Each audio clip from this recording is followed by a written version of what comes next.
Under the scorching heat of Dry Creek's desert, where shade is a memory and silence reigns, a young woman lay unconscious by the roadside, her hand still gripping a wrench. She had just passed out from heat exhaustion while fixing a broken-down car for an elderly woman without asking for payment, without hesitation. Her shirt soaked in sweat. Her lips cracked, her body worn down after weeks of struggle. To anyone passing by, this looked like the end. But just 3 minutes later, a fleet of sleek black SUVs appeared, breaking the stillness like a ripple in dry sand. The man who stepped out wasn't just any traveler. He was the CEO of one of the biggest motorcycle companies in the country. This story didn't start with fame or fortune. It began with a free repair, and a stranger who never forgot a quiet act of kindness. Dry Creek wasn't much of a town. No stoplights, no diners that stayed open past 6, and the only thing that kept people from driving straight through was a gas station with a leaky roof and Grace Miller's garage. From the outside, it looked like a place time forgot, peeling paint, a dented mailbox, and a wooden sign her father carved decades ago that simply read, "Miller Auto, honest work, no fuss." Inside it was all order, every wrench in its place, tools wiped down at the end of each day. Grace ran the shop alone, same way she had since her father passed. She wasn't much for talk. She let the engines speak. Locals knew her as the girl who could fix anything. Outsiders, they were always surprised. Some asked, "Is the real mechanic around?" She'd just wipe her hands on a rag and say, "He taught me. And now it's my name on the door." Grace had been turning wrenches since she was 11. Her father used to say engines don't lie. They either run or they don't. And Grace liked that, liked how honest machines were, how they never judged her for being quiet or for not going to college or for staying behind when everyone else left town. She kept the garage going, not for money. There was little of that, but for something older, something deeper. A promise she made the day she buried her father beneath the cottonwood tree just behind the shop. "I'll keep fixing what's broken, just like you did." Every bolt she tightened, every dusty engine she revived, it was like keeping part of him alive, even when her hands blistered, even when no one noticed. She never said it out loud, but truthfully, Grace wasn't afraid of hard work. What scared her was the idea that maybe none of it mattered anymore. Most mornings, Grace would open the garage before the sun cleared the ridge. She liked the quiet, the hum of cicadas, the smell of warm dust, the old radio crackling with country music from another decade. But lately, the silence had started to feel different. Not peaceful, just empty. Cars came in less often. The highway was quieter. Folks were moving out chasing jobs somewhere else. And though Grace never said a word, the bills on her kitchen counter didn't lie. Still, every day she showed up, cleaned her tools, checked the oil on a truck that hadn't run in weeks, waited, hoped. She didn't want to admit it, but part of her had started to wonder if her father's dream had died with him, if keeping the shop open was honoring him, or just refusing to let go of something the world no longer needed. It was just after noon when the heat hung low like a curtain, and even the flies stopped buzzing. Grace was organizing bolts by size more out of habit than need when she heard it, a low rumble, uneven, struggling. She froze. Engines were like voices to her, each one with a rhythm, a story.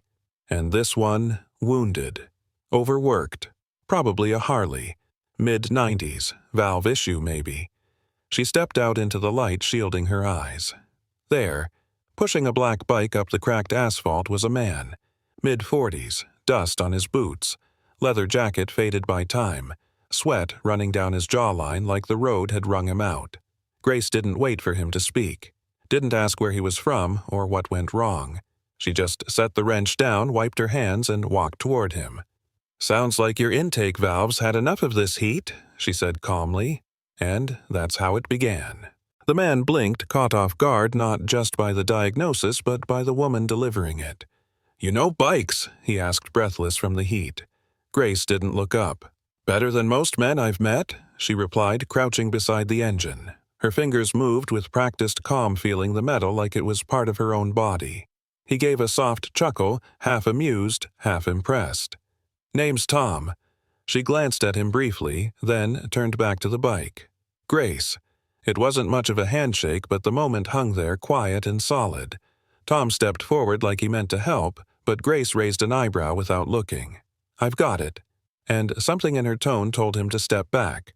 Not rudely, just firmly, like someone who'd had to prove herself too many times and wasn't about to start again. He nodded once silently and watched her work. Grace rolled the bike into the shade of the garage, her movements quiet, efficient. Tom followed behind. Slower now, jacket slung over one shoulder like the road had finally caught up with him. She set the kickstand, leaned in, and began checking the valves, the plugs, the cooling system. Her face, calm expression unreadable. "How long you been riding?" she asked. Not out of small talk, but because engines always told part of the story, and miles mattered. "Cross country," he said, pulling off his gloves, taking a breather before things get loud again. Grace nodded, not asking what that meant. She didn't need his resume. Only the machines. The air hung heavy between them, but not awkward. Tom watched as she cooled the housing with an old fan and a splash of water. "You talk to these things like they're alive," he said. Grace smirked. "They are if you listen right." And in that moment he did. For nearly an hour, Grace worked in near silence. Tom sat nearby on an overturned milk crate watching her hands steady, precise, unapologetic. No wasted movement, no need for second guesses. The garage buzzed gently with the fan, the occasional click of a socket wrench, and the quiet hum of an old radio in the corner half lost in static. "You've been pushing her too hard," Grace finally said, patting the Harley's frame like a scolded dog. These bikes weren't made to cross deserts without breathing room. Tom smiled faintly.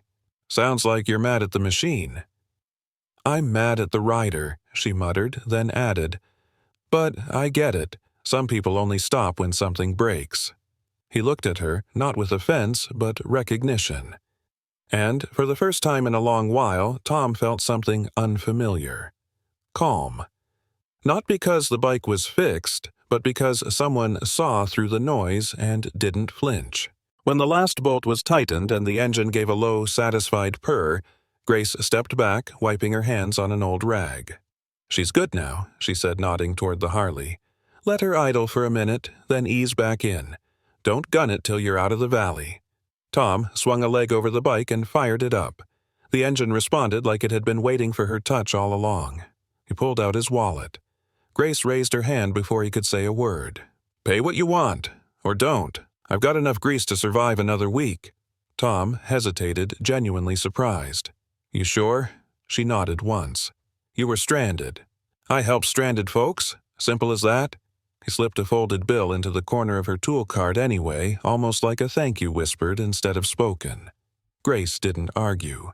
She never charged for doing what felt human. Tom revved the engine once steady clean like it was finally breathing easy again.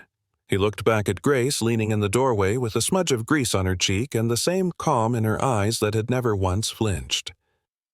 "You ever think about working on more than just old trucks and sunburned Harleys?" he asked. Grace shrugged, almost smiling. "Not everyone's chasing something bigger. I like small. I like real." Tom didn't push. He just gave a quiet nod like he understood more than he let on. Then he rolled out onto the highway, the Harley's hum growing fainter with each second. Dust kicked up behind him, trailing like smoke in the golden air. Grace stood there a moment longer, eyes on the road, long after the bike had vanished. Then she turned back inside. There were bolts to sort, but something in her chest had shifted. The next morning came just like any other. The sun rose slow over Dry Creek, turning dust into gold. Grace opened the garage at 6 sharp, same as always. The metal doors groaned, the floor creaked under her boots, and the scent of oil still clung to the air like memory. She brewed her usual weak coffee, sat on the same stool in the shade, and waited for work that might not come. But today, something was off. It wasn't the tools, they were exactly where she'd left them. It wasn't the silence, she'd long made peace with that. It was in her, that feeling, that question. She caught herself glancing toward the highway every few minutes as if expecting that Harley to reappear, as if yesterday had left something unfinished, some sentence still waiting to be said. Grace shook it off, stood up, and reached for a wrench. But the stillness now, it echoed. That night, Grace tried to forget. She turned up the old radio, cracked open a beer, and sat on the back steps of the garage watching the sky turn from orange to bruised purple. But her mind kept circling back. The way he'd looked at her, not surprised, not impressed, just seen. Like he recognized something familiar in her silence. She hated that it stuck with her, that it mattered. Before she could stop herself, she opened her dusty laptop and typed in the only name she had, Tom. Harley. Cross-country, leather jacket. It felt ridiculous, like chasing shadows. But then a photo. Same eyes, same jacket, same quiet smile. And under it, Tom Carter, founder and CEO of Carter Cycle Works. Grace leaned back, heart knocking once then again. The man she fixed a bike for was the man behind half the motorcycles in America. She laughed, low and dry. Figures. The next few days passed slow, like they always did. The kind of slow only small towns know, where hours stretch longer than they should and nothing much ever changes. Grace kept busy. Changed oil on a rusted-out pickup, replaced brake pads for a neighbor who paid in fresh eggs and canned peaches, organized spark plugs by type even if no one asked for them anymore. But something in her rhythm had shifted. A glance toward the road more often than usual. A pause when she heard engines in the distance, only to realize they weren't his. She told herself it didn't mean anything. She wasn't hoping, wasn't waiting. She was just aware. Sometimes that's all it takes. A single moment that lingers. And though she'd never admit it out loud, Grace was beginning to wonder, what if kindness really did echo back?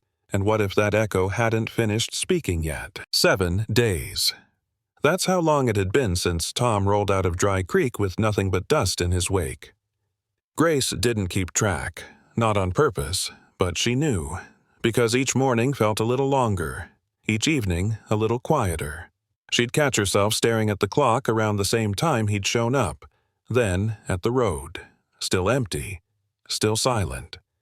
Locals dropped by with small fixes, loose chains, flat tires, but none of it filled the silence he'd left behind. Not that she'd ever say that out loud. At night, she'd sit under the faded porch light with her boots off and a wrench still in hand, just thinking. Not of the man, not of the money he might have had, but of the way he hadn't doubted her, not once, and that somehow was the loudest thing she'd heard in years. Grace had spent most of her life under estim until she stopped reacting to it. Mechanics school. She was the only woman in the class. First job, they let her sweep floors, not touch tools. Even in Dry Creek, people still asked, "You sure you know what you're doing?" Every single time. And every time she'd tighten her jaw, lift the hood, and let her hands answer. But Tom, he hadn't questioned. Not her skills, not her authority, not even her silence. He'd watched her work with the kind of quiet respect most people reserve for surgeons or old war veterans. Like she was allowed to take up space, no explanations needed. That stayed with her more than any tip ever could. Because sometimes the rarest gift isn't praise. It's being believed the first time. Grace had never chased recognition. She didn't post photos of her work, didn't hand out business cards, didn't care if the world knew her name. At least, that's what she always told herself. But lately, in the quiet stretches between customers, she started asking questions she'd long buried. What if I stopped being invisible? What if someone finally said, "You belong here," and meant it? It wasn't about fame. It wasn't even about money. It was about being seen not just as a woman holding a wrench, but as a mechanic worth her grit. And maybe that's why Tom's silence had echoed so loudly. Not because he said something special, but because he didn't ask her to prove anything at all. For someone like Grace, that kind of quiet respect felt almost holy. That morning, Grace swept the garage twice. Not because it needed it, but because she couldn't sit still. Something in her chest itched like a wire pulled too tight. She kept glancing at the road. Nothing but heat waves. The second time she brewed coffee, she left the pot on too long. It tasted like burnt rubber, but she drank it anyway. Then, without thinking too much, she opened her laptop again. Clicked the same search result. looked at his picture one more time. Tom Carter, CEO, billionaire, and for one strange, quiet hour. Her customer. She didn't know what she was expecting. A news story. A headline about his next ride. A sign he remembered. Nothing. Grace shut the lid with a soft sigh. It was just a moment, she muttered, but even she didn't believe herself anymore. The days stretched longer. The heat got worse. And work, well, it barely trickled in. Most folks had either left Dry Creek or learned to live without repairs. Grace started fixing what didn't need fixing, rotating tools, cleaning parts that hadn't been touched in months, reorganizing shelves no one would ever see. Her hands stayed busy, but her wallet didn't lie. Neither did the ache in her shoulders or the growing hollowness in her fridge. She sold the old pickup parked out back, then the second fan, then the backup generator. But every time someone limped in off the road, a teacher with a sputtering van, a single mom with a flat, a lost kid on a beat-up scooter, Grace helped. No questions, no charge if they didn't have it, because her father once told her, "You don't stop being good when it gets hard. That's when it counts most," and she still believed him. By week 3, even the wrenches felt heavier. Grace's arms ached more each night. Her sleep when it came was shallow, filled with half-dreams of engines that wouldn't start and roads that never ended. She stopped checking the highway, stopped checking the news, stopped pretending the mailbox held anything but late notices. But she didn't stop showing up. Even when the roof leaked during a desert thunderstorm, even when the fridge gave out and she lived off instant coffee and canned beans, even when she patched the same tire twice in one day because the customer couldn't afford a new one and she couldn't afford to say no. Her clothes were faded, her hands cracked, and the little money she had left was folded inside a recipe book her mom once used. Still, every morning she opened the garage on time, because that's what you do when quitting isn't part of your wiring. It was just past noon, the sun cruel and sharp, the kind of heat that burned through denim and skin. Grace was bent over the hood of an old sedan, hands trembling, breath shallow. An elderly woman sat nearby, fanning herself, waiting quietly. Grace had skipped breakfast again, hadn't had more than a granola bar in 2 days. She'd told herself, just finish this one, then rest. But as she leaned in to reach the belt casing, her vision blurred. Her knees buckled. The world tilted sideways. Then darkness. She collapsed beside the car, face to the dust wrench slipping from her fingers. Everything went quiet, until a voice low and calm cut through the stillness. Call 911. Now. Footsteps. Hands lifting her gently. The scent of leather, of engine oil, and memory. Grace stirred faintly, too weak to speak, but she recognized the voice before she opened her eyes. Tom. He came back, not alone, and not empty-handed. The room was dim, quiet, cool. Not a hospital, not her garage, somewhere in between. Grace blinked eyes, adjusting to the soft light spilling through the slats of a curtain. Her body ached in the way only real exhaustion brings, like every part of her had finally admitted it was tired.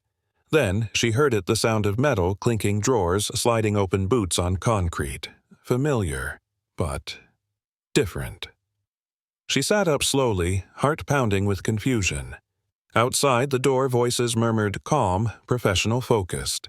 And then a face appeared. Tom. Same jacket, same eyes, only this time he wasn't alone. Behind him stood 3 people in Carter cycle uniforms, holding clipboards, checking measurements, rearranging equipment. He smiled a little softer this time. "You didn't make it easy, but we found you." Grace opened her mouth, but no words came. Tom nodded toward the garage. "We're not here to take over Grace. We're here to build around you." Grace stood in the doorway, still a little, pale arms crossed out of habit more than defiance. Tom walked her through the garage slowly, like he was showing her a place she already knew by heart. Except now, there were changes, small but steady. A new compressor in the corner, fresh insulation near the roof, blueprints taped to the walls she'd patched 100 times. "We're launching a new initiative," Tom said. "Rural talent, woman-led shops, real-world training. He paused, looking her in the eye. "You're the first. The anchor. Not because you need saving, but because what you've built deserves to lead." Grace stayed silent. She looked at the space where her father's toolbox still sat, at the floor stained with years of oil and stories. "No one's ever offered me anything like this," she said quietly. Tom smiled. "Maybe it's about time someone did, and for the first time." She didn't feel like she had to earn it. Grace let the silence sit for a while. Tom didn't rush her. He just stood there patient, like someone who understood what it meant to carry something too long, too alone. Finally she spoke. "I'll do it," she said, "but on one condition." Tom raised an eyebrow. "I'm listening. I'm not leaving this shop," Grace said firmly. "This is my father's floor, his tools, his name on the door. If we build something, we build it here." Tom smiled, not the kind you give when someone agrees, but the kind you give when someone finally knows their worth. "Done," he said. In fact, that was the plan all along. She exhaled, slow and steady. Not relief, not excitement, just something stronger. Conviction. Because she wasn't just accepting a job. She was defending a legacy. And that to Grace meant more than any title ever could. Later that afternoon, the crew gathered in front of the garage. Tom unrolled a canvas sheet, revealing a freshly carved wooden sign. Warm grain. Bold letters, nothing flashy. Grace stepped closer, the Miller yard. Underneath, just 5 simple words. Where good hands build futures. Her throat tightened. No corporation name, no logo, just hers, her father's. The name that had held this place up through wind, heat, debt, and doubt. Tom leaned in beside her. We could have called it anything he said, but when we asked our team what made this place different, they said one thing. It feels like something real started here. Grace didn't say much. She just nodded slowly, fingers brushing the edge of the wood, and for the first time she allowed herself to believe that maybe, just maybe, this little shop in Dry Creek could outlive her, and become something much bigger than she'd ever dared to plan. Just 3 days after the new sign went up, someone knocked on the side door of the shop. Not the main entrance, just the small side gate near the old rain barrel. Grace looked up from under a hood, wiping sweat from her brow. It was a girl, maybe 17, maybe younger. Skin, sunburned backpack worn thin, holding a folded notebook like it was sacred. "You, Grace Miller?" she asked, voice barely above a whisper. Grace nodded. The girl stepped forward, hands shaking slightly. "I heard you. You fix things and teach. I don't have anything to pay you with, but I want to learn." Grace held out her hand. "Then you're in the right place. No forms, no tests, just one rule. You show up, you try. That's enough." The girl smiled for the first time, relief softening her face. And right there on that dusty floor, something bigger than metal began to take shape. Grace never planned a curriculum. She didn't use slides or whiteboards, but she knew how to show someone how to listen to an engine and, more importantly, how to trust their own hands. The girl, her name was Bailey, came back every day after that. Early, quiet, always watching. Grace gave her the small jobs at first. Tire pressure, oil checks. Then, tougher ones, changing belts, diagnosing squeaks no one else could hear. Bailey fumbled a lot. Dropped tools. Second-guessed herself. But Grace never raised her voice. She'd just hand her the wrench again and say, "Try it one more time. I'll wait." And slowly, something shifted. Not just in Bailey's grip, but in the way she walked, shoulders higher, voice stronger. Grace didn't say it, but she remembered what it felt like to be seen for what you could do, not what you looked like walking into the shop. Now she was passing that on one stubborn bolt, one steady breath at a time. Grace never advertised, but somehow people kept coming. Not in crowds, just one at a time. A teenage boy who'd dropped out of school. A retired bus driver looking for purpose. A young mom who used to fix things in secret because her brothers laughed when she tried. They didn't come for certifications. They came for something quieter, a place where no one asked, "Do you belong here?" because the answer was already yes. Grace taught each one the same way she'd been taught, by letting them fail, letting them try again and standing beside them when they did. They left covered in grease, but they also left standing taller. One day, Bailey said, "You're not just fixing engines, Grace. You're fixing people." Grace didn't say anything at first. She just looked down at her calloused hands and smiled. "Funny," she said. "That's exactly what my dad used to say." The email came on a Wednesday.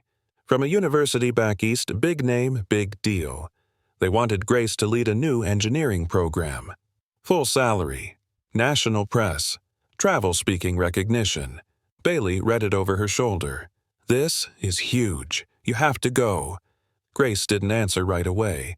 She just looked out the window at the yard where two students were laughing under a lifted truck where the old wind chimes her father built still rang soft in the breeze. Later that night, she replied to the email. Only 2 sentences. "Thank you. But I already have a classroom." She closed her laptop, picked up her gloves, and walked back into the garage. Tom happened to call that night. He'd heard about the offer. "You really said no?" he asked. Grace chuckled. "I didn't build all this just to walk away when it finally started working." She paused. "Want my help? Help me keep this place running. From here." Tom was quiet for a long moment, then simply said, "Deal." Within a year, the Miller yard had trained over 40 people. Half of them were women.